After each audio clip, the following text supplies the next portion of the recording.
nagwa sa investigasyon nga wala sang pagpang-atake nga natabo sa Senado sang Miyerkules ang gabi Mayo 13. Ginpahayag gini ni Department of the Interior and Local Government Secretary John P. Remulla anong kadlaw matapos ang lukpanay nga nagtugas ang tuman kadako nga kontrobersiya. Ang statement ni Remulla nagasuporta sa panindugan sang Malacañang nga wala sang pagpang-atake kag nagakontra naman ini sa gina-insister ni Senate President Alan Peter Cayetano nga under attack ang Senado sa ngamong nga tion.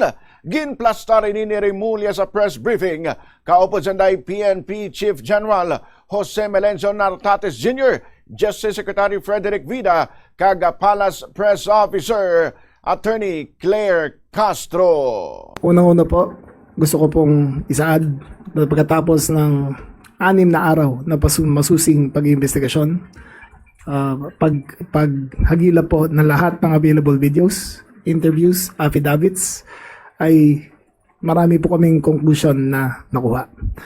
Unang-una po, for the record, all evidence points that there was no attack on the Senate.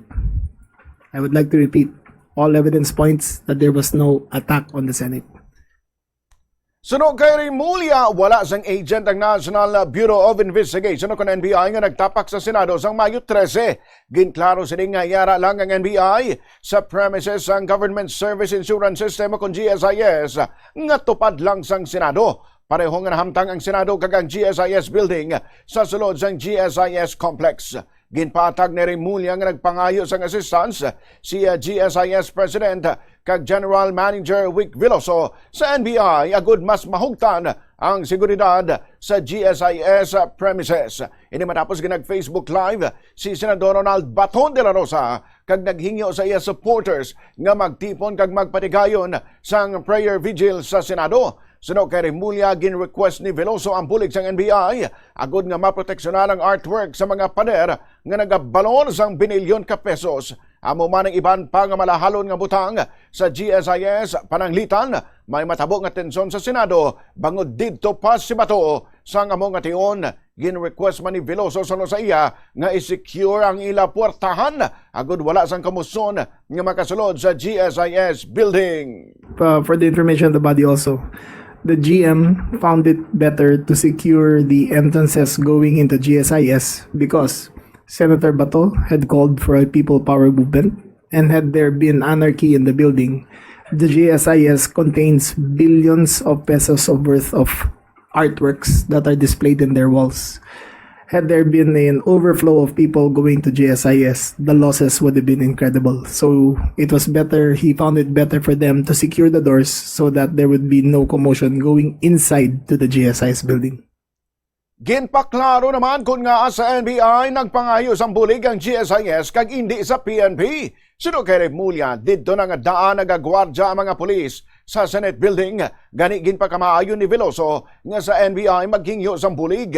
29 ka agents ng NBI ang nag-abot sa GSIS premises kag nagpatigayon sang inspeksyon sa outdoor canteen hallway nga pagkadto sa Kalayaan Garden. Ginklaro ni Remulla nga nakauniforme ang NBI apang wala sang anuman nga tactical gear nga nakitaan man sa footage sa closed-circuit television. This CCTV footage was from the Senate CCTV room, not the GSIS. So the Senate security had full view of the people who were on that floor. Take note that none of the elements are in tactical gear. All of them were just in conference. None of them were in formation to attack the Senate. They were just checking out every floor that was in danger. 2 minutos makarigad ang alas 7 sang gabi, nagbiya ang 27 ka agent. Samtang may duha naman nga nabilin nga mosanday agent Darwin Francisco kag Antonio De Leon nga pareho nga naka-uniform kag nagbutang sang pulungkuan sa hagdan. 44 makarigad ang alas 7 sang gabi, ginpatawag naman ni Acting Senate Surgeon at Arms Mau Aplasca ang Office of the Surgeon at Arms Operatives. Lakip na ang PNP kag Marines. Ginmanduan sila nga mag-lock and load o kung ang idiomatic term nga ginagamit agud ipreparar ang armas para sa pagpalupok Pagkatapos kay Remulla, nagdiretso si Aplaska sa hallway nga pakadto sa portahan kung sa di nakaposte ang NBI agents. Sa normal nga sitwasyon kay Remulla, kung may ginapaabot na nga komprontasyon, kung tani gin-clear anay ni General Aplaska ang area, apang ang ginhimo sini, ginpasugtan pa sini ang media nga magsunod.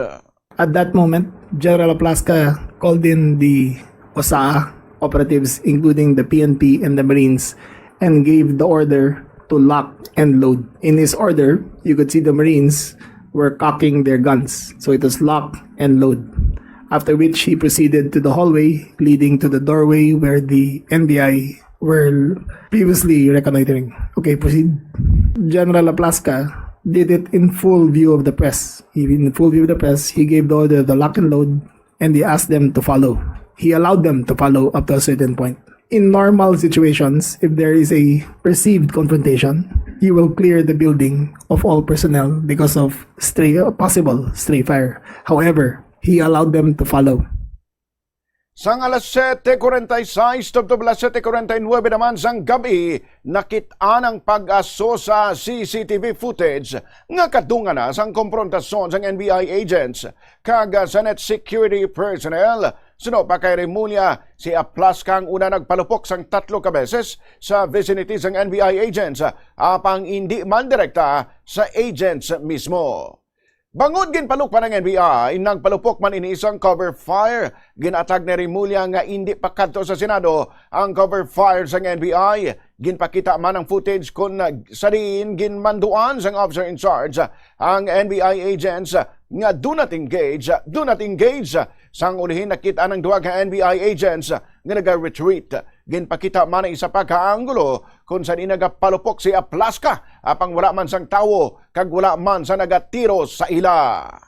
Aplaska pointed the gun towards the window and tried to discharge the firearm. However, the gun jammed. He tried again, the gun jammed, and then his aide fixed the gun for him. Continue. After which, he discharged the firearm again. Mind you, there was nobody there. There was no shots being fired at them. Okay? After the last fire, this one of the 40 caliber, sinong agent ba to? Yung one last fire? Montilla, sir. Okay, they retreated. So, this is the retreat. Suno kay Remulla, kabugusan nga 44 ka cartridges ang nakitaan kasunod sang insidente. Hindi pa matumod subong suno sa iya kung staged o kung ginhungod ang among nga insidente. Formal naman nga gin-turnover ni General Natates sa Department of Justice ang records of investigation. Ginpasalig naman ni DOJ Acting Secretary Frederick Vida nga mangin maid-id kag patas ang ilang mga investigasyon sa among gunfire incident.